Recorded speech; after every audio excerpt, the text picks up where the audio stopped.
Hi, this is CK at CK Education.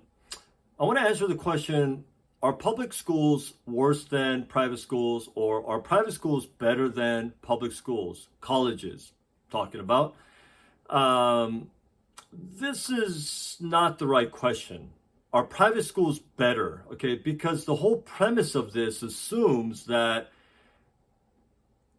a college is better, but when you ask someone, well, what do you mean better? The usual answer is, well, it's more highly ranked. But then the next question is, does that necessarily, how does that make a college better? If it's more highly ranked, why does that make it better?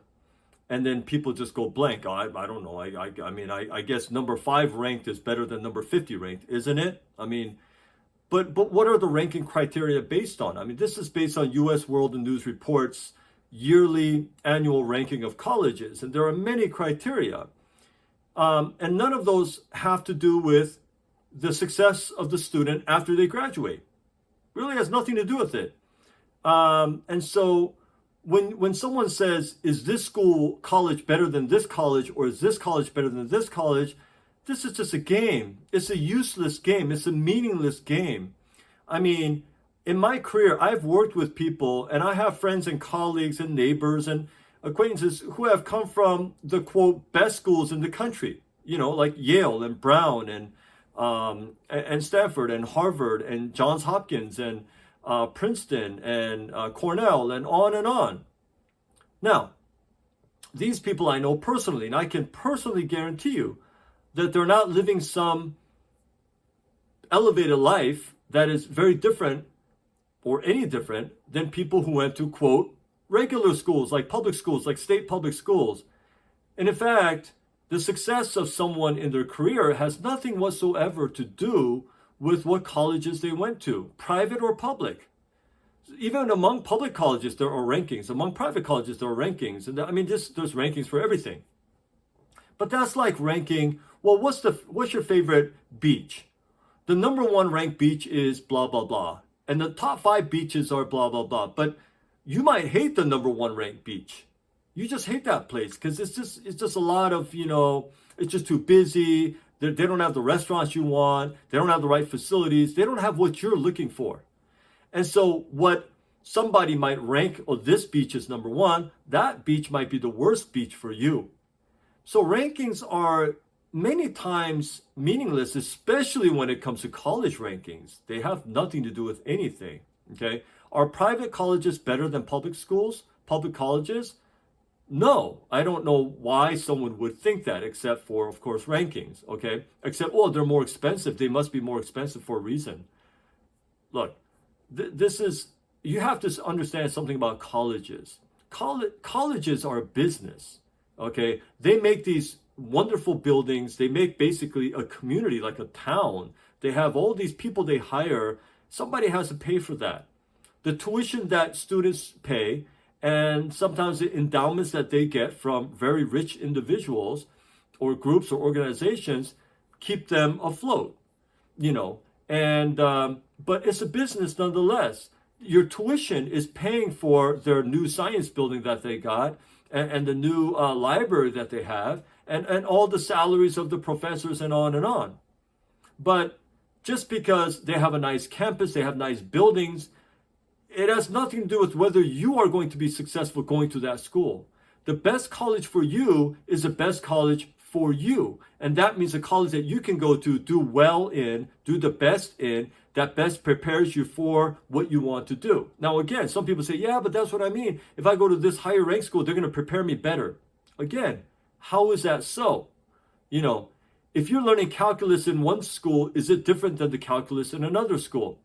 And if a professor graduated from Harvard, is that professor going to teach calculus to you better than the person who went to, Michigan State University? No, because teaching ability has nothing to do with where you went to school. A person who's a good teacher understands the needs of the students, can articulate well and clearly the subject matter, and can do that in a way that reaches the student. It has nothing to do with where the person is from. It doesn't matter what school they graduated from, you see. So all these things, when you get into the details of it, and you say, well, what do you mean by this? Why is this? Why do you think that's so? It really it loses meaning. There's no meaning behind this. So the private schools are more expensive because they're just more expensive. Maybe they have better campuses, they have better facilities, okay? But as far as education, will they better prepare you for your career? College is college, okay? What prepares you for your career is you. What kind of skills that you obtain, what kind of mindset that you take on, and how you think in your mind is the most important thing that will determine your success, not what school you went to. I've seen people from all the entire spectrum, all the way from community college all the way to Harvard. And I can tell you that there's really, I've never seen a difference in because someone went to this school or that school that they got more opportunities, they got more advancements, they make more money. I've not seen that. I haven't seen it. Now, someone always has an example. Well, I know this guy from Harvard, he's making this. Well, I can tell you that too. I know Bill Gates went to Harvard. He's the richest man in the world. Okay, or number 3 now or something like that, right? Okay, Mark Zuckerberg went to Harvard. But it's not Harvard that made them billionaires. They became billionaires who happened to go to Harvard. Harvard didn't make them billionaires. Okay, because if that were so, then what about all the other kids that graduated with them? Where are they? What are their names? We don't know. What are they doing? We don't know. There's plenty of people who went to Harvard who are unemployed. There's plenty of people who went to Ivy League schools who aren't making that much money. And there's plenty of people who went to public state colleges who are killing it and who are making lots of money. But on the other hand, there's also a lot of people into public schools who are unemployed and don't make money. My point is, it's the same for both. It's not dependent on what college you went to. There's no, this college is better, this college is better. Private schools are better than public schools. It's a college. Go 4 years, get through it, get your degree, and go on to the next thing, whether that be grad school or your career.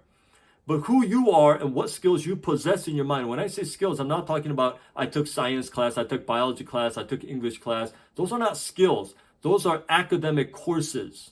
Okay, you don't use your history, your English, your calculus. You don't use that in real life. You just do that to get a grade and graduate from school. Now, once you graduate, you have to pick up real skills like sales and teamwork and communications and learning to be resourceful and understanding business risk and knowing, like, you got to learn all these different skills to help you be successful in your career.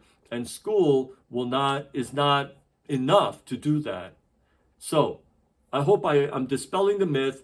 Private schools, public schools, college is college. My recommendation is always pick the school that costs you the least amount of money, that ideally you can commute from home so you can reduce your college expenses by like 50% if you do that, and you do well in that school. You go to the school that has a career or the major that you want to study, and you go there and you study that, and then you graduate and you get going with your career, okay? I mean, if that's how you want to do it.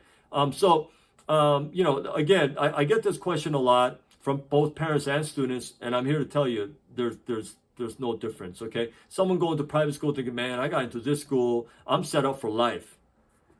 Are you kidding? Set up for life? There's no set up for life. You got to constantly learn and improve new skills to be successful constantly. There's no set up for life. There's no education that will set you up indefinitely. There's no such thing. So if you live in this academic bubble, I hope I'm popping it right now, because that's not the truth. It's not real. It's not real. That's not how it is. So anyway, I hope you get that. I hope that answers that question. And I'll end this video here. But thank you for watching this video. I hope it was informative. There are links on here on this video that you can click on and watch many other videos on my channel that deal with this kind of stuff. Thanks for watching, and until my next video, I hope you stay well.